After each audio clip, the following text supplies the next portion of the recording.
All right. Hi, guys. Welcome back to our. We need a name for our show. Oh, welcome back to Defining This Thing. Don't look at me like that. I forgot that we had actually come up with a name. Okay. So, welcome back to Defining This Thing with Patrice and Ian. Yay. Yay. I'm not saying yay. You too good to say yay? Yes. Anyway, so today we wanted to pop back on and share with you two just foolish things that we done. Just two. The first of which is It's a lot. The time that we ran a car theft ring.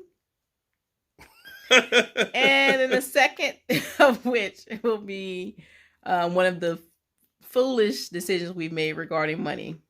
Okay, which one you want to do first? Do the car. I say do the money. Go ahead. All right. So we used to work at the airport. We worked at a car rental agency. So we used to work at the airport. And so everything that we've learned about money, we learned trial and error, right? We are generational. We come from like generations of broke people. Yeah, I mean, that's just straight stating facts. Not saying that, we haven't had some successful family members, but for the bulk of my family and the bulk of his family, it's been like a check kind of lifestyle. Robbing Peter to pay Paul kind of lifestyle. So Ian and I, while we were making really good money working at the airport for a car rental agency that shall not ever be named, we didn't necessarily always manage our money wisely, responsibly, i.e. we didn't always pay our bills first. Right. Yeah, because we'll go have fun and then be like, okay, we got to pay some bills. Yeah, we would kick it hard. And yeah. But really, a lot of people still think like that, though. Like they feel like they worked all week. I need to reward myself. Let me go out, and what I have left, I pay my bills with. Yeah. That's a bad move, in my opinion. The easiest way to fix that is to lower your bills. If you only make $3,000 a month, your bill shouldn't be more than $2,000.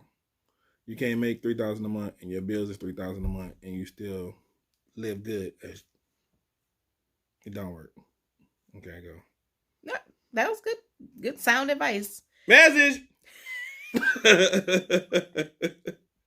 All right, good. You were so loud in my ear. All right, good. All right. So it's payday. Day before payday. So we got paid on Fridays. The day before payday was a Thursday.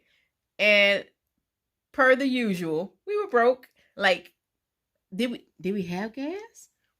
We had gas. Gas to get to work, gas to get home from work. Yeah. So we were working 3 to 11. So we get off from the airport at 11 o'clock p.m. and we're driving down I-10. And our dumb behinds decide, you know what? We get paid tomorrow, i.e. in an hour. Let's go to Denny's and have dinner, breakfast, that midnight hour. Yeah. So we go to Denny's, and our thought process is that by the time we finish eating and it's time to pay the check, our checks, it'll be midnight, will have been posted to our account. That sounds so stupid now. As I say that, I'm like, y'all are some stupid ass people. So we go to Denny's. We eat all the food. Moons Over My Hammy was my meal. I'll never forget that. That was the only thing I used to ever order from Denny's. And 12 o'clock roll around and we're like, oh, okay, you can bring the bill. And then I'm checking the account. And there's no money in there. And so I'm like, oh. So now we like, I don't know what to do. So we just asking for like refills because I'm like, maybe it's just going to hit later. Soon, right? Yeah, maybe it's going to hit like we had direct deposit. It's going to hit. We don't work it's going to hit. The money will be there. It's just not there. And usually it's always there at midnight. Not this time. So I would say money probably hit like 12:45, like closer to 1 in the morning. So this whole time we're just sitting there with the unpaid bill and just kind of like picking at just the remnants, chilling, talking, because our asses ain't had no money until the check hit. And when I say we didn't have any money, it was like we didn't have any. I think overdraft enough to even pay the bill. Yeah, like our account was overdraft, and so instead of being smart and going and taking our asses home, eating a peanut butter and jelly sandwich and going to sleep, and then getting up in the morning, but we would overdraft our account so much. Like that's where a lot of our money went too. At the time, I think overdraft fees were like $15, so it ain't the $30 that it is now, but good grief, it still was. It added up. And it's like, so when we did get paid, we were already $300 in the hole because, you done had money just sitting there waiting to come out from all the overdraft fees that they would charge us. So yeah. Not smart. Not smart. Just dumb. Oh yeah, dumb. Dumb. All right. So the car is debt free. Again. Don't hide your head. Now you was a part of it. Again, we used to work for a car rental agency. A no-name car rental. No-name car rental. And I was a customer service rep, and he worked like outside, detailing the cars. So when the computers would go down, we had to manually write out the rental agreements. And the manual rental agreements would be shown to the security guard with a driver's license, and they let them out. And it was like whenever the computers came back up, somebody had to go in and enter the manual agreements into the system so that you can see, who rented the car, what time they left, when it's supposed to come back. Well, somebody else tipped me off to the fact that they had rented a car using a manual rental agreement and had not brought the car back for weeks, and the car rental place none the wiser. So I'm like,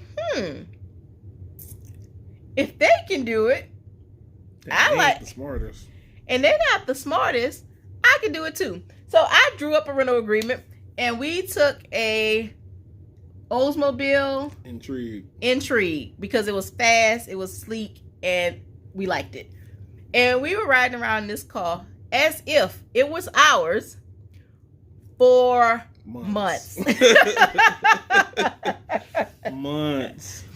So the person that I knew who had done it before had started taking other cars and passing the keys on to their family members.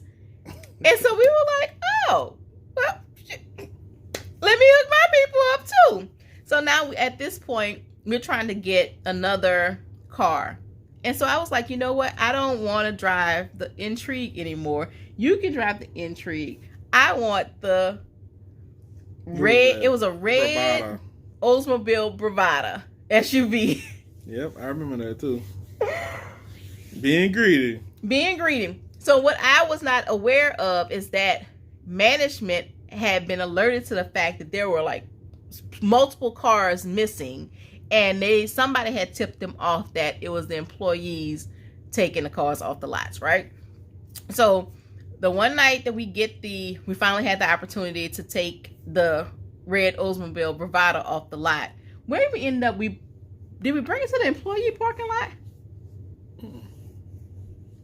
Oh, you talking about when we first took it? Yeah. Yeah. So until we got our work. So we brought the thing to the employee parking lot, and I don't think we never drove it home because something was just off that night. So we left the truck in the employee parking lot. Fools. But it wasn't just it was like the employee parking lot for the airport, period. So we left the car in the parking lot, and we rode home because we would never bring the Intrigue to work. We would always drive our Kia. What? Goddamn kids. We're back. So kid issues. Yeah, so we were smart enough to at least not drive the Intrigue to work. So but our other coworkers who were like taking cars, they would drive the stolen cars, because that's what they were. We were taking them without paying for them and without permission, and put it like right in front of, and park directly in front of the gate. So security would see them get in the car, like park the car, get out, and they just assumed that the security guard would be like, oh, and because they would tell security, oh no, we got a rental for this, because employees could rent cars. No, we rented this car. So that's how we knew that something was up. So one day we got to work together, and when we got there, police were on the lot. And we're like, what the hell? So when we get in there, you know, of course the gossip mill is buzzing, and they're like, so and so got brought to jail because they stole a car. So and so was my girl. Did her and her boyfriend go to jail? They both went to jail. Yeah. And both of them went to jail for theft of a vehicle. Mm-hmm. And me and Ian were like, oh shit. So we were like, we have to get rid of this goddamn car, right? So took the car, and we basically just took the car, parked it in the hood, and then tossed the keys and continued to drive our little Kia Sophia. That's what it was. Yeah. Our little Kia Sophia that worked perfectly fine. Like we didn't need to. We just foolish, dumb. Wasn't smart at all. So like there's been like a rash of poor decision making on our behalf. But those are like the two that came to mind. Yeah, that just happened. It wasn't even the top two. That ain't even no. Yeah, so those are not even the top two. When we start to, you know, share like our. Are we talking about like the infidelity and everything? Just there. But no, I'm saying, are we sharing details? I mean, you can't share details. Not like details, but we're not like names. Not names and locations, but sure. It's a part of it. If they wanted me to talk about them, they should have behaved better. No, I'm just playing. Wow. Okay. I'm just playing. So no, we won't we'll share our experiences, but we of course won't go into full detail because, you know, other for the privacy of other people. But yeah, we've made some poor decisions, and we still together. But okay, so thanks for joining us for another episode of Defining This Thing, and this thing is our marriage of 19 years, and we're gonna be celebrating our 20th really soon, so we'll start to talk to you guys. We'll share some of like the planning that's going on behind the scenes about that, if we make it. Still got some months to go. Yeah, we still have some months to go. But is there anything you would like to say, sir? I had my moment already. What was your moment? Your piece of advice? Yeah, that's all. You get one every video. That's it. You get one. Yeah, and we're gonna try and like figure out like a flow and a kind of a order to this, but it's never gonna be anything scripted. You pretty much are gonna get what comes up. But that's what 20 years of marriage is. This shit ain't gonna flow like it's supposed to. It ain't gonna be scripted. No, it's real life. Yeah, so alright. That's how this shit gonna be. Why are you cussing? That's how this stuff is gonna be. Why are you so loud in my ear? I have a headache. I always have a headache. Just love me. We have to also, Alright guys, we will catch you on the next video. Thanks for joining us for this episode of Defining This Thing, because I need to talk to my husband. Uh-uh. Bye.